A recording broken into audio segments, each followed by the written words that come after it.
Hey team, and welcome back to the channel. My name is Ryan, and lately I've become fascinated by the realm of Christian influencer anti-astrology YouTube videos. That is immaterial to why we're here today, but it's just a little something about me I thought I would share. I also like raisins and dried mangoes, and I'm afraid of sea monsters. But let's go ahead and get to why we're here today.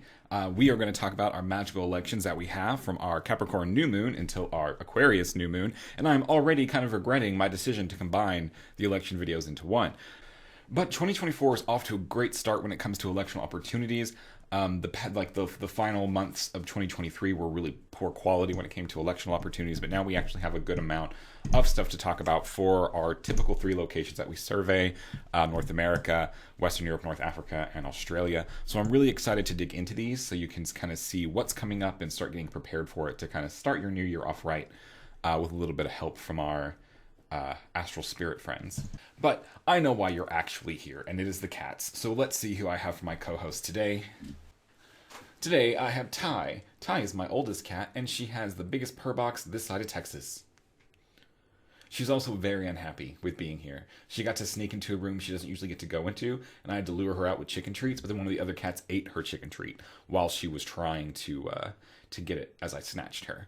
So she's just not having a great day. And now she's stuck in here with me recording this nonsense.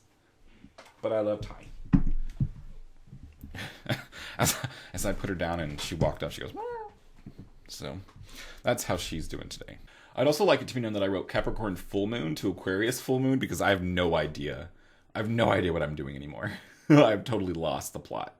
So our first election opportunity is going to be available, I think, from all three of our typical locations, which is really awesome to have our first election of the new year really kind of kick off everywhere. And this is going to be for the 24th Lunar Mansion. There we go. Now, the 24th Lunar Mansion is a really great, positively focused talisman. It is, in the text, it is specifically talked about as a way to multiply, specifically to multiply like herds of animals. So if you are in husbandry at all and you would like more of an animal, here you go.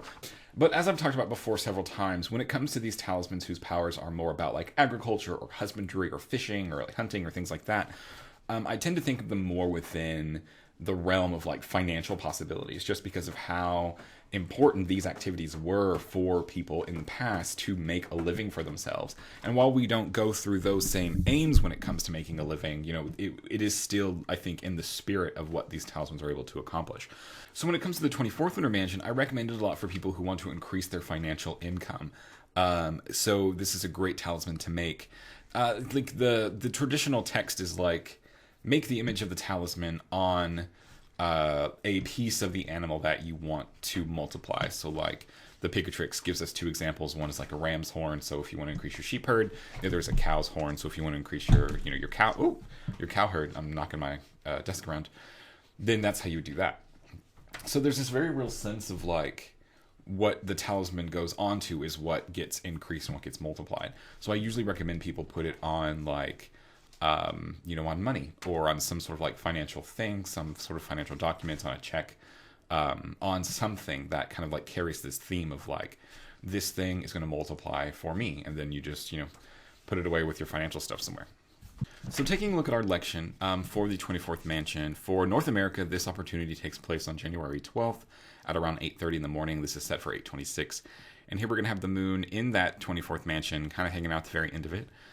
And she's going to be applying this sextile to Venus. So this is really great, I think. Venus is a benefic planet. She wants to give, and giving is something that she is capable of doing. And so when we get this sextile with Venus, we have this benefic planet who is able to, like, that's within her function, essentially, to provide some sort of, like, financial resource, some sort of financial security, and just a really great way to kind of, like, get that in.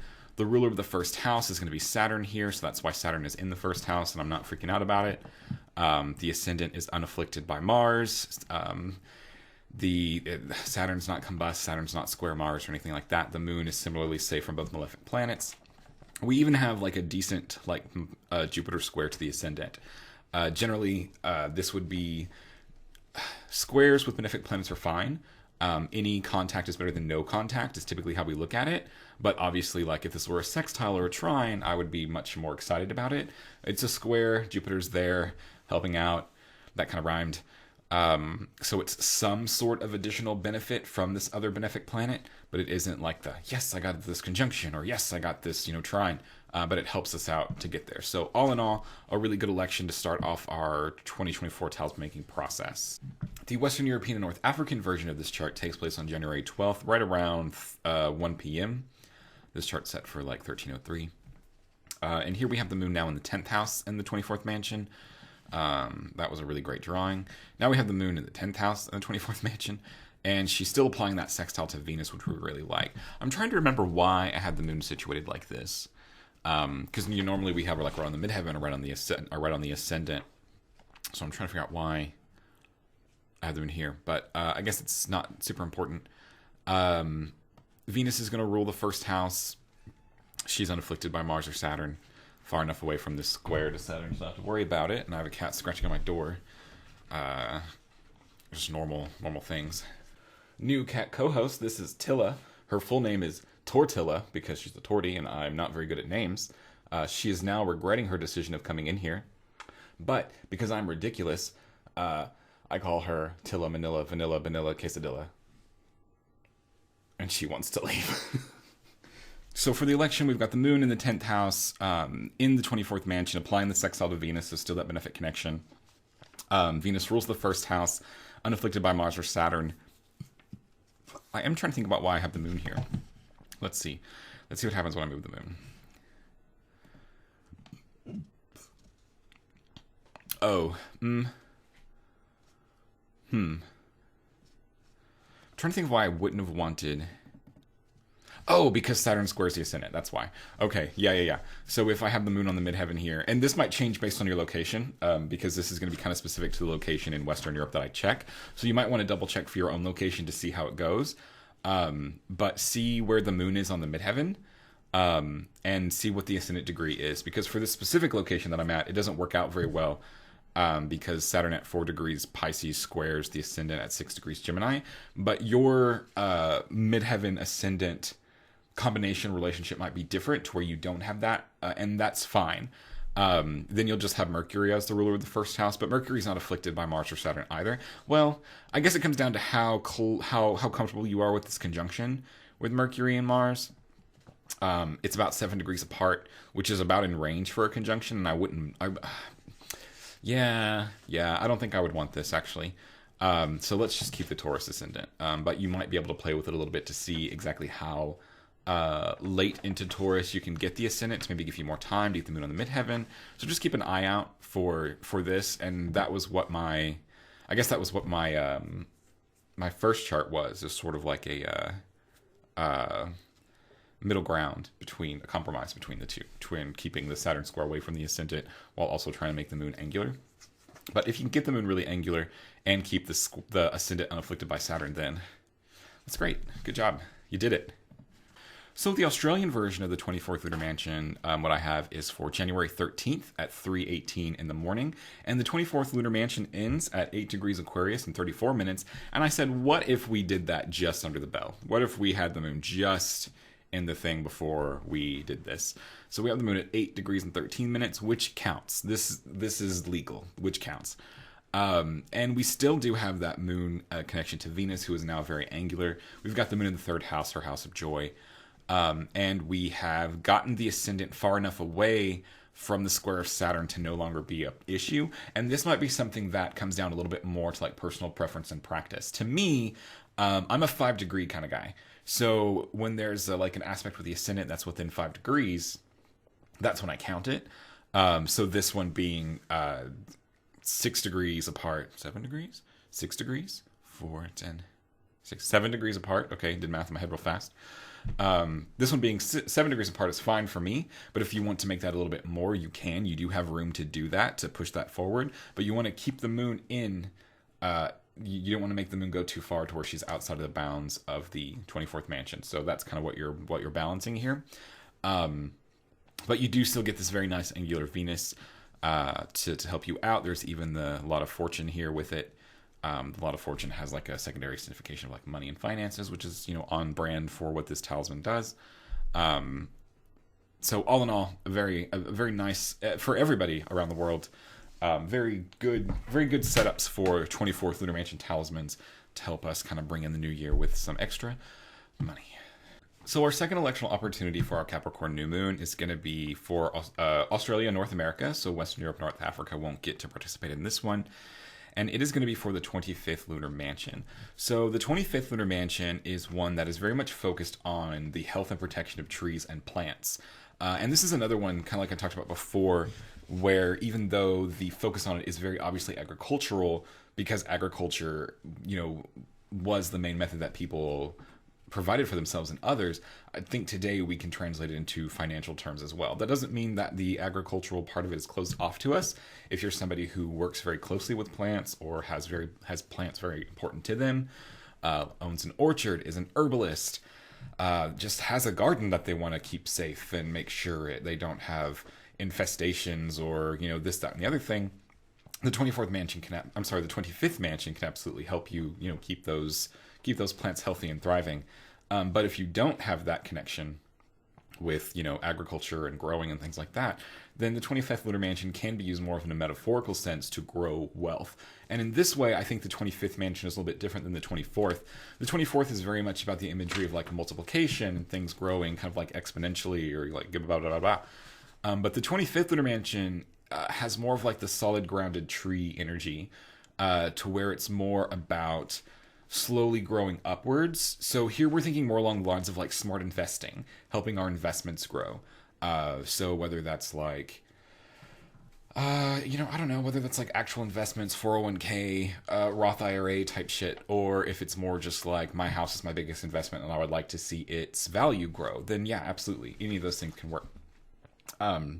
So that's your rundown of the 25th Lunar Mansion. And if any part of that sounded like something you...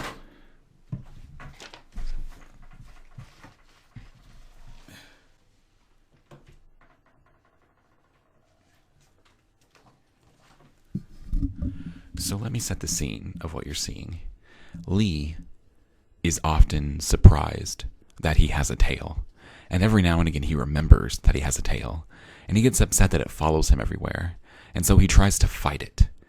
And that's what's happened. He has burst into my office, upset that his tail is chasing him, jumped on my desk, knocked around my stuff, and is whacking at his own tail. My cat, ladies and gentlemen. And now Buttercup, the shadow, has come. You guys are getting such a good cat show that I did not plan for. Oh, there he's running from his tail again. So maybe his tail won't catch him behind my monitor. Chaos is about to ensue. So for the North American continent, their election is going to look very similar to Western Europe's 24th Lunar Mansion election. So here we have the moon, who is now freshly into the 25th Lunar Mansion, because as we determined before, it ends at like the end of the 8th degree, or well, the end of the 9th degree technically, of Aquarius. So here the moon in the 11th degree is past it. And don't get me started on ordinal and cardinal numbers. Don't even come at me. And feel free to back this one up, but here we go. So we're going to have the moon here on the midheaven, and she's going to apply that sextile with Venus. Venus, a benefic planet, is definitely involved in like growth. Typically, well, I guess we won't go that way. But so Venus very much involved in growth, very much in helping to provide that stable environment for things to grow and reach their full potential. That's really sort of the benefic energy. Like that's their main focus, in my opinion, is to provide supportive environments for things to grow. They do that in different ways depending on a whole bunch of different criteria. Venus is also going to rule the first house here because we have this late Taurus rising. But kind of like I talked about in the Western European version of the 24th Lunar Mansion talisman, feel free to play around with this ascendant because we are getting pretty close to the square of Saturn. It is outside of that 5-degree orb that I talked about being comfortable with. But if you are not comfortable with that, then feel free to kind of back the time up for this to whatever distance makes it fine for you. And you can do... I mean, go wild. Just keep the moon in the 10th house, and you can go like 20 degrees Taurus. Like you have room to play with it to make the square not as imminent if that's something that holds you back from pursuing this talisman. So Western Europe, North Africa don't get a 25th Lunar Mansion election because they are losers, but Australia does get one. And I sneeze, so I guess that's what I get for calling Western Europe, North Africa losers. But their election is going to take place on January 13th at around 7:30 in the morning. Here they're going to have the moon conjoin the ascendant this time, still in the 25th still in the 25th talisman, still in the 25th mansion, still applying that sextile to Venus. So we do have that benefic Venus energy coming in with the moon, kind of helping to channel that. Saturn rules the first house from the second here. Saturn's unafflicted by Mars, not close enough to worry about combustion. The ascendant degree is not afflicted by Mars.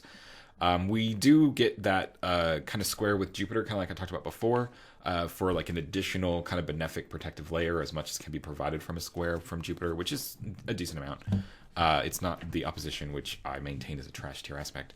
But you know, we still have all the pieces in place for a good 25th Lunar Mansion talisman in Australia, who could probably make better use of it because it's like summer there. Isn't that wild? Our next electional opportunity is going to be one for North America and Western Europe and Northern Africa. Australia will miss out on this one, but that's fine because they will have their revenge later. And this is going to be an opportunity for a Deneb Algedi fixed star talisman. So it's been a minute since we've had a decent fixed star talisman. Like, unless you've been doing heliacal rises, which I hope that you have because they're great. They're so great to have time to do things. Who would have thought? But unless you've been doing heliacal rises, you probably haven't been doing a whole lot of fixed star magic. But now we're starting to see some opportunities for that open up again. And our first one is going to be, like I said, for Deneb Algedi. This is the tail of the goatfish.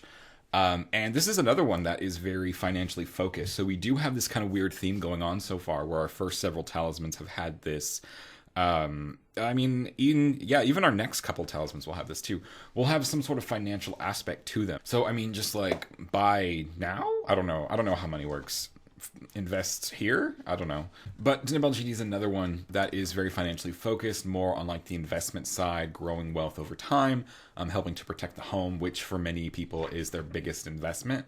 And then favor and litigation. So it tends to be helpful for those who are going through some sort of like legal trouble or preventing legal trouble. And I've even seen stories of Deneb Algedi helping people to navigate I'm going to use the word confrontations with authority figures. So keep it around. Keep a Deneb Algedi a day keeps the police away, I guess we'll say. So make Deneb Algedi do crimes is where we're going with this. But don't tell them that you learned that here. I will not be an accessory. But if I could be any accessory, I would be sunglasses. So just gold sunglasses. Maybe not the lenses gold. That's weird, but the frames. But looking at our chart for the North America, it's going to be on January 13th at around 9:14 in the morning. And we're going to have the moon on the ascendant. The Deneb Algedi is at 23 degrees Aquarius. The moon's going to move to the conjunction of that star, which is great.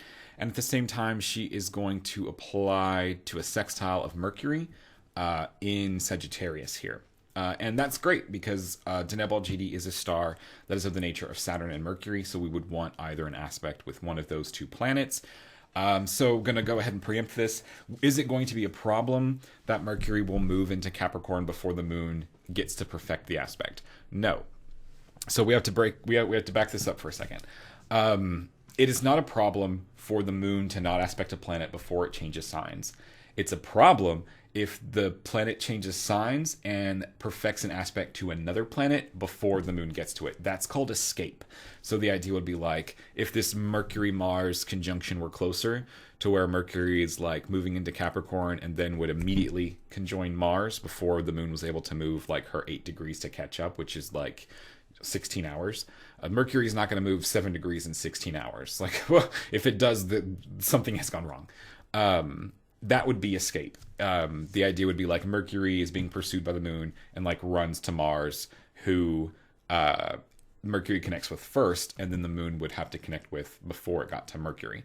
So Mercury would kind of use Mars as a shield there, and that would be the moon's next aspect, which would not be good. But we have enough distance here where that's not a problem.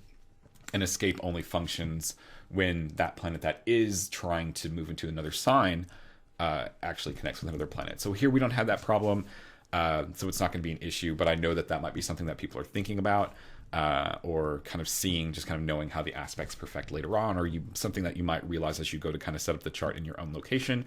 You're fine. Don't worry about it. I've got you covered. The ruler of the first house is going to be Saturn here, which is why Saturn is in the first house, and I'm not freaking out about it. And then let's see, the ascendant degree is not afflicted by Mars. Saturn's not afflicted by Mars. Saturn does not combust the sun. So the Deneb Algedi election for Western Europe, I'm not sure that I like, but I'm going to go ahead and share it with you and let you make your own call on it. Looking at it again. One of these days I'm going to actually learn how to do elections and do them right the first time so that I don't have these things happen in the middle of recording. That would be neat. Wouldn't that be neat if I actually knew what I was talking about enough to adequately prepare for it? That would be fun.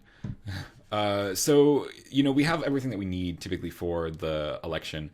The moon is on the midheaven, the star is on the midheaven, the moon is applying immediately to the star. The star is at 23 degrees Aquarius, that's on the midheaven, the moon is at 21, and, going that way. She's still applying the sextile to Mercury, which is fine. My concern here, it kind of goes back to what we talked about with, I couldn't tell you, whichever election it was before, about the Mercury-Mars conjunction here. So Mercury rules the first house, and, the ascendant degree is free from the Saturn-Mars problem. But Mercury isn't, I guess you could say. So these planets are about 7 degrees apart, and you don't typically want the ruler of the first house to be conjoined to Malefic. That's a really great way to have a bad time with the talisman. So I'm going to leave that up to you to decide how you would like to pursue with it, whether or not you think this conjunction is tight enough to be a problem. I do think it's with an orb, so I would not be surprised if it ends up being a problem. But somebody out there, offer yourself as tribute, make this talisman, and then tell me everything that happens with it, so I know, for science. So our next electional opportunity is one that's going to be available for everywhere on, well, maybe not everywhere on Earth, but at least for North America, Australia, and Western Europe and North Africa. And this is going to be an opportunity for the 28th Lunar Mansion. So another more financially focused mansion. It doesn't necessarily have to be. So this one I'll put the caveat on. It doesn't necessarily have to be financially focused, but I have often had and seen people have the best experiences with it that way. So the 28th Lunar Mansion is a mansion that is historically utilized for fishing. That's the way the texts describe it. It is a pro-fishing talisman in that it is a talisman for professional fishers. The idea is that you have the talisman and it kind of lures fish for you to be grabbed, to be snatched up. That's what people, I assume, do with fish. They just reach in and pick them up. And so you can play, fishing, of course, is still I assume, multi-billion-dollar industry. I don't know. I'll have to look that up. But it's still a big industry. There's still a lot of people involved in fishing. So if you are involved in fishing, then yeah, absolutely. Or if you just like fishing for sport, don't use talismans to cheat. Totally use talismans to cheat in competitions. Then this could be helpful. But if you aren't really interested in like the fishing angle, get it? Angling, fishing. I'm smart. You can also use it as a way to draw in opportunities. So this is kind of what I mean. Like, it doesn't have to be financial, but that is primarily where people go with it, because that is, I think, the easiest way to do it, or like most opportunities that people kind of seek tend to be financially flavored, whether that's like job opportunities, particularly those who like do freelance work, clients, sales, just this idea that like things come to you and you choose the best option for you, or all the options, or just whatever. But I could imagine other instances that you could probably use it, especially for like trying to find like a home or like things like that. Like I could see other ways that you could use it where you want ideal circumstances to come to you, and then you just kind of choose between those what fits, like what fits and what you actually want. So this is another really good kind of waxing moon talisman. It also has associations with like safety or protection around or from water. So if you have like flooding issues, or if you live in a flood zone, or you travel by boat a lot because you're Magellan, I don't know, then you can also approach it from that direction too. So for the North American version of the 28th Lunar Mansion chart, it takes place on January 15th at around 10:30 in the morning. And here we're going to have the moon in the 28th mansion on the ascendant. And she's going to apply a sextile to the sun. Praise the sun. And, I always really enjoy the sun aspects for almost any Lunar Mansion talisman, I'll be honest. But I don't think it's my favorite for the 28th. Now that I'm like having to say it out loud, I don't think I'm going to say that. I do think I would have preferred like a Venus or Jupiter kind of aspect. just because they're more in line of being able to like provide more things. I think the sun can be helpful in getting you a better picture of like what you want, just because like the clarity involved helping to kind of see the consequences of choice and things like that. But like that's not fun. I just want to be like inundated with opportunities. That's all I want. I don't need to know the consequences of my actions. That's for God or something. I don't know. That's for somebody else to figure out. So not my favorite in this instance. Sorry, son. Not you, Lee. But the ruler of the first house in this is going to be Jupiter down here in Taurus in the second house. That's kind of another financial aspect of it all. The ascendant is unafflicted by Mars or Saturn. We're getting a little bit close to this Mars square here, but we're still far enough away from it, 16 degrees away. Jupiter's not afflicted by Mars or Saturn in sextile and trine to them, so that sounds neat. You got a nice angular Venus who is in a square aspect with the ascendant, which gives sort of like another kind of benefic layer to it. But I mean, all in all, it's a good it's fine. Like it's fine. The moon could have applied to Venus or Jupiter, and that would be cool. The moon is kind of venerated in this election, separating from the square of Venus to the trine, to the sextile to the sun. Yeah, so that's pretty cool. And next, the Western Europe and Northern African version of the 28th Lunar Mansion is going to take place on January 15th at 1638. And this is going to be just kind of the same thing, but with the moon on the midheaven now. So the moon on the midheaven in the 28th mansion, applying that sextile to the sun. You know, I've kind of already talked about how that's okay, but maybe not the best for this particular mansion unless you really like the sun like me. And we're going to have the moon as the ruler of the first house here in the 10th house. The ascendant degree is going to be unafflicted by Mars or Saturn. We're far enough away from the other side of that opposition to not have to worry about it anymore. Saturn's not square the degree or anything like that. The moon is unafflicted by Mars or Saturn. So everything that we want to be safe is safe, and we have the connection that can be used here. And so yeah, just go and catch you some fish. And then finally, the Australian version of the 28th mansion is going to take place on January 16th at 6:09 a.m. And here we're going to have the moon in the third house, conjoin the lot of fortune, which I think is kind of neat for like the potential financial aspect of it all. The lot of fortune has to do with like finances. The moon is still applying the sextile to the sun very closely. The sun is now on the ascendant.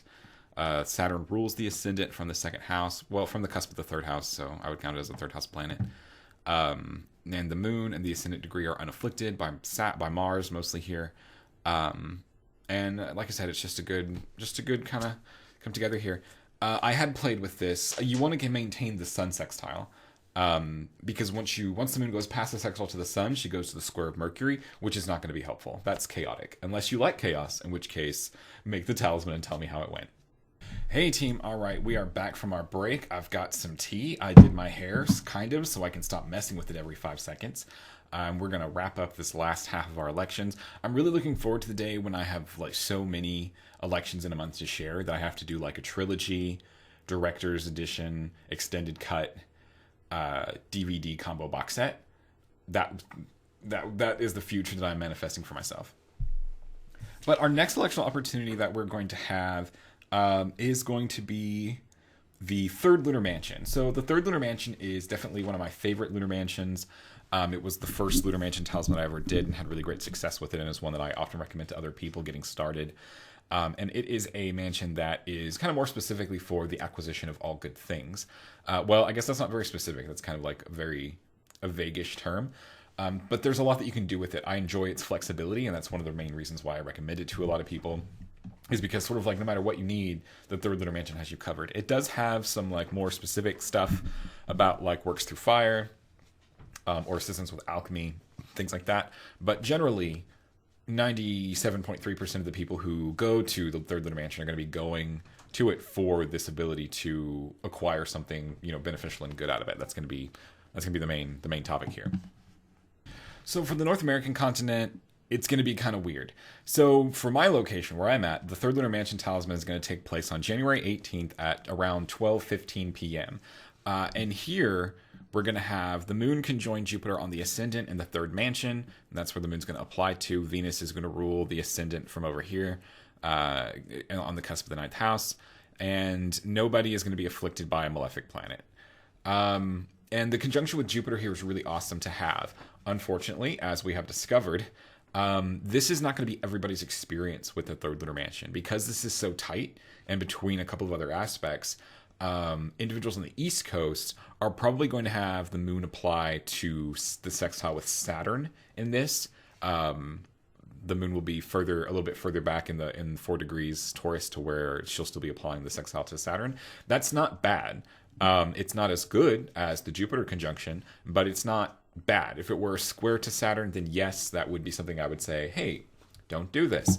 But a good aspect with Saturn can still bring you good things, just not the same kind or kind of like intensity as you would get from, of course, Jupiter and Taurus.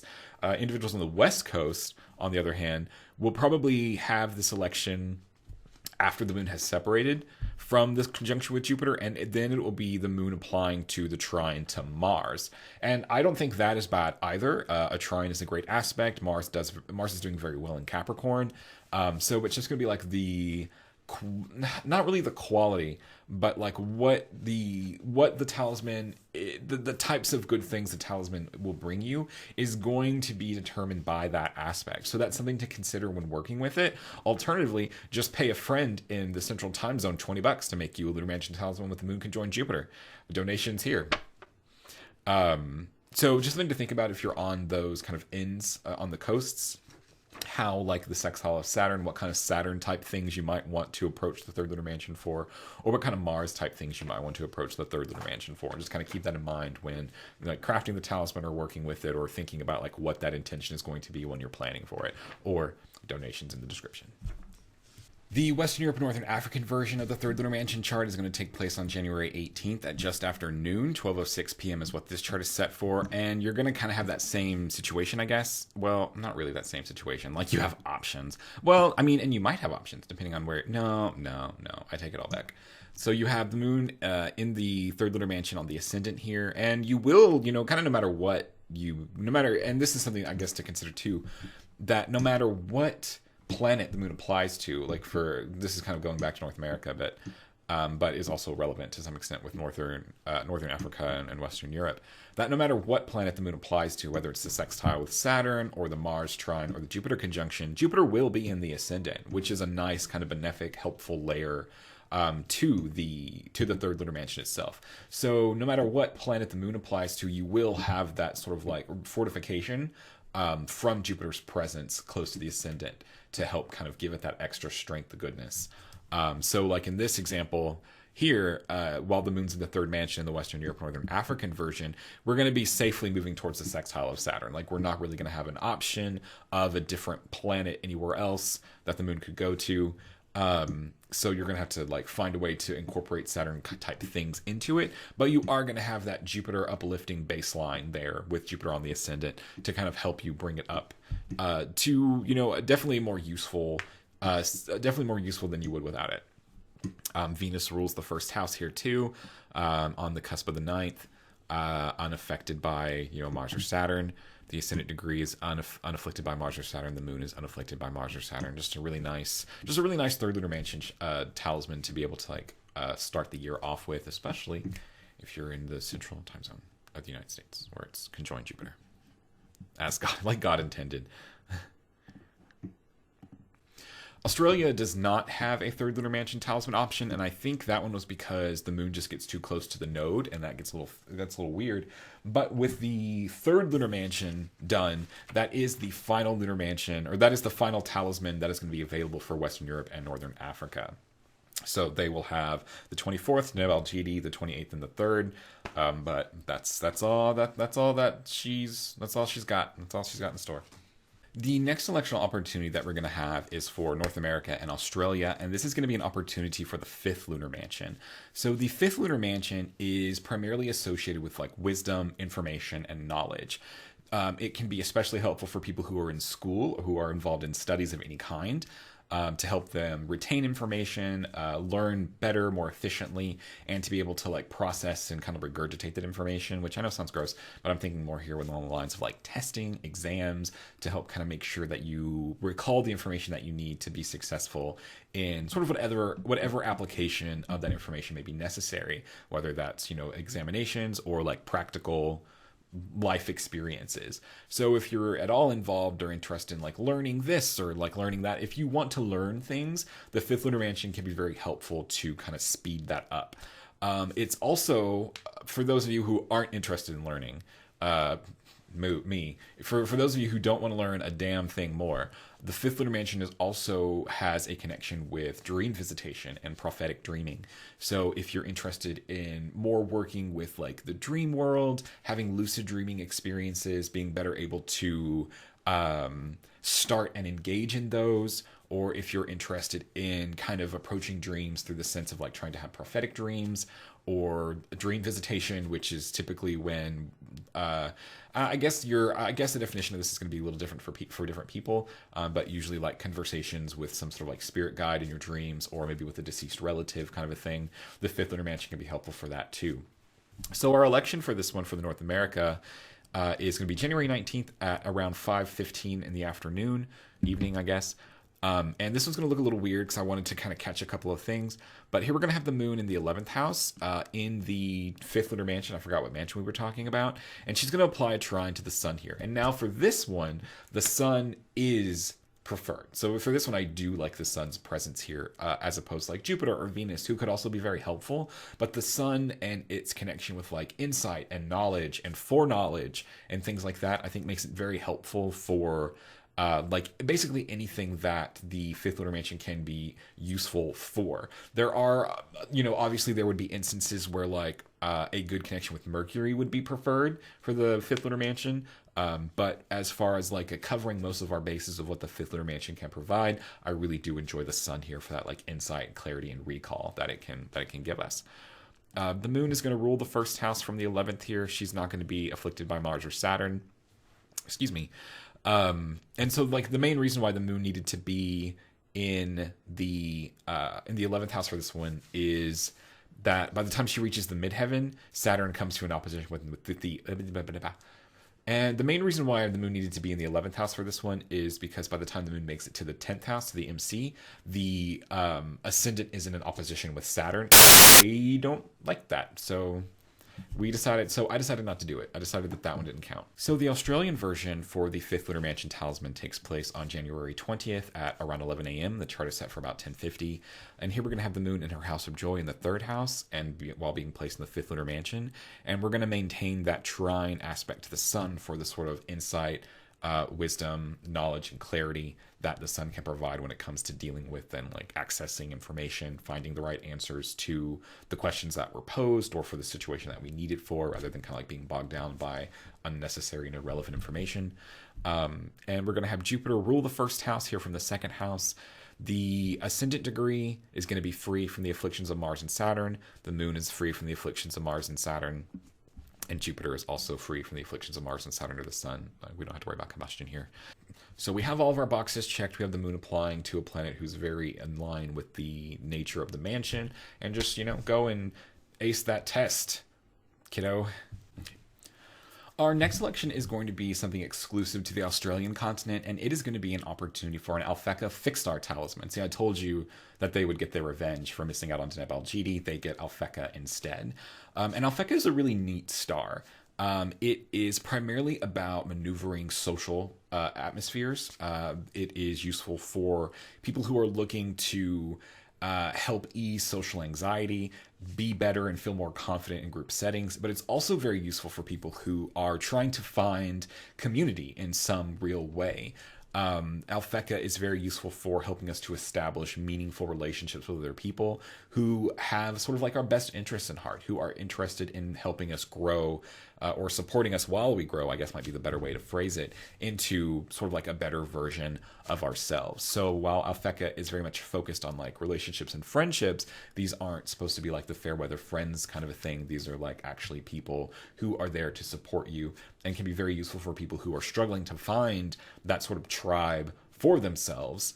And also, like I said, kind of maneuvering potential social awkwardness or situations like that. So I really enjoy Alphecca for this sort of like softer power that it has. It's not like riches and money and, you know, glory and all that thing. It's just like maybe you want to be like, maybe you want social situations to be easier for you and just like generally have a better time in like social situations. Like there's value to that I think is really meaningful for a lot of people. So our election for the Australian continent, the only one that's going to have it, is going to be for February 3rd at around 7:20 in the morning. And here we're going to have the star Alphecca, which is at 15 degrees Scorpio on the midheaven. The moon is applying that aspect to the star, the conjunction to the star. And at the same time, she's applying a sextile to Venus. Alphecca is a planet that is of the nature of Mars and Venus. So I think it's kind of neat. Well, Venus and Mars. Venus takes priority. So I do think it's kind of neat that while this is happening, while the moon is here, she'll be applying to this like loose Mars-Venus conjunction. I think that's a very neat thing.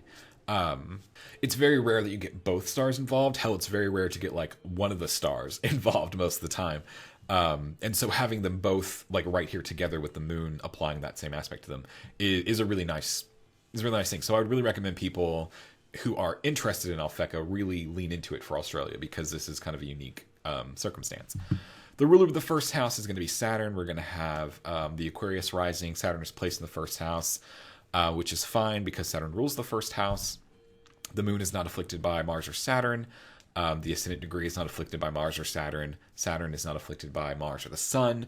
All in all, just we have all the pieces that we need. We have a really neat, unique configuration that matches with the kind of energies or powers of Alphecca. So go for it. Knock yourself out. Grab yourself some rosemary and some clovers and a chicken, and just have yourself a good old time. Don't hurt the chicken.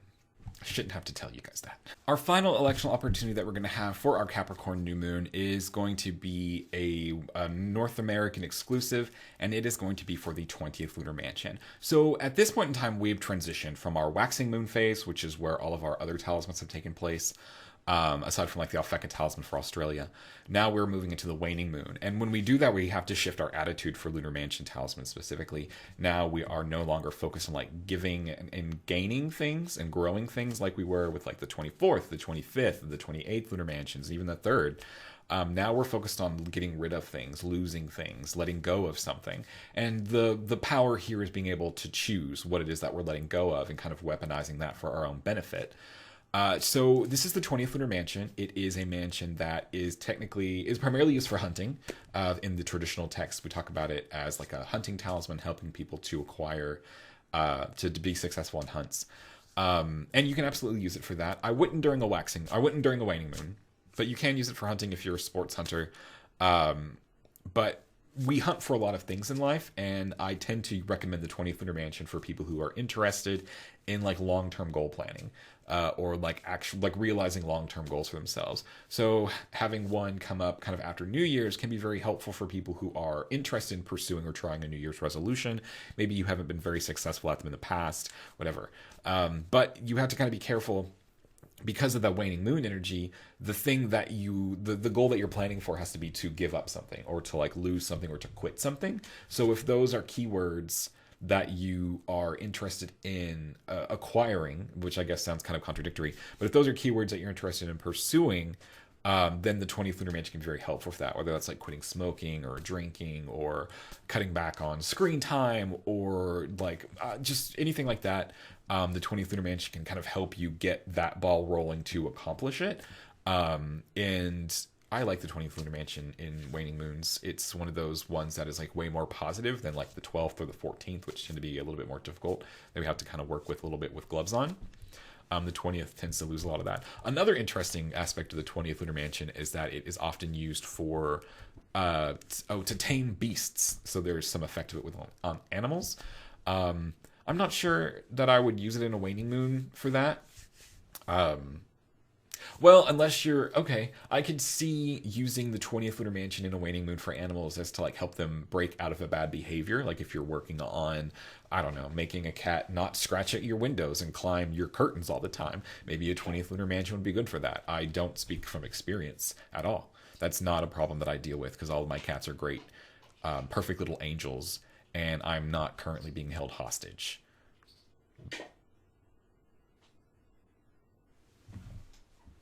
But taking a look at our election, February 5th at 3:16 in the morning for North America, we're going to have the moon here on the ascendant in the 20th Lunar Mansion. She's going to be applying that sextile to the sun. There's 3 elections with the sun.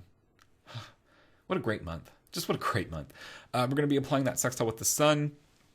The sun, I think, is a really good kind of neutral planet here in this instance.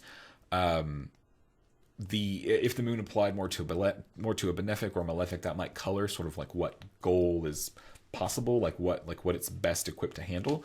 But the sun is a really great kind of like neutral planet in this instance. It should be able to cover everything pretty well without necessarily specializing in any one thing. The ruler of our first house in this instance is going to be Jupiter here in Taurus. And Jupiter is unafflicted by Mars or Saturn. The ascendant is unafflicted by Mars or Saturn. We're past that. We're about 8 degrees past the square with Saturn for both the moon and the ascendant. So we're kind of past our trouble zone there. And it's just smooth sailing on to the diminishing sextile with the sun. But alrighty, everybody, thank you guys so much for tuning in for our elections video for our Capricorn New Moon. I know that these electional videos, now that I've kind of combined them, are a little bit longer than we're used to, but I am really looking forward to a lot of the more fun things that we're able to do on the full moon and kind of sharing some fun stuff with you guys. And I've got some great things planned. A special shout out to my patrons. Thank you all so much for your support. And if you're interested in supporting the channel and these cats who lay around and do nothing, please consider subscribing to the Patreon. We have a lot of fun extra things there, including a 6-hour-long mini course, weekly office hours, and talismanic gifts. So everybody, thank you guys so much. Take care, and I will see you for something different on the... What's the full moon? Leo full moon? On the Leo full moon? I'm going to say with a little confidence. See you guys again on the Leo full moon.